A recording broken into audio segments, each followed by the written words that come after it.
53 ዓመተ ምህረት የገባሁትና እስከ 1965 ዓመተ ምህረት ድረስ የነበርኩት 15 ዓመት። በዚያን ጊዜ ክልሉ የነበረው በአገር ግዛት ትእዛዝ ከኔ በፊት በነበረው ግን በሉልጌታ አስተዳደር እኔም የማውቀው ከአሮሃ ምላሽ ከወሎ ጠቅላይ ግዛት የትግራይ ነበረ። በግድር በኩል ያለው አዋሳኝ ደግሞ ወልቃይት እና ጠገዴ በትግራይ ያስተዳደሩ ነው የነበሩ ናቸው።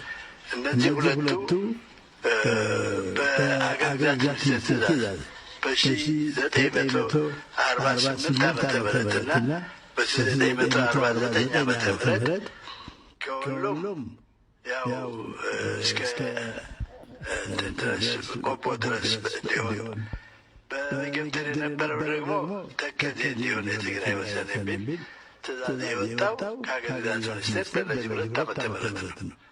ከዛ በፊት የነበረው ግን በትግራይ መተዳደሩ በደንብ የሚያውቀው ሁሉም የሚያውቀው ነገር ነው። ታሪክ ያለው ነገር ነው። ልዑል ራስ መንገሻ ስዩም እንዳሉት ሚኒስቴር መስሪያ ቤቱ ትእዛዙን ሲያስተላልፍ ሁሉም ተቀብሎ ማስፈጸም እንጂ ለምን ተብሎ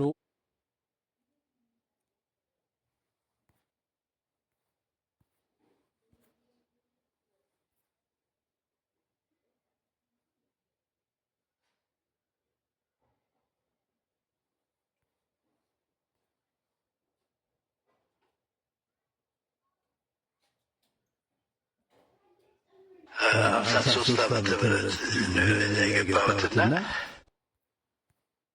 ካሉበት ሰፋ ብለው ራያ በኩል እስከ አልዋ ምላሽ ድረስ እንደነበረም ያስታውሳሉ። በአባቴ ጊዜ የነበረው እስከ እነዚህ ዓመተ ምህረት 1948 እና 49 ዓመተ ምህረት በ2 ዓመት ትእዛዝ ብቻ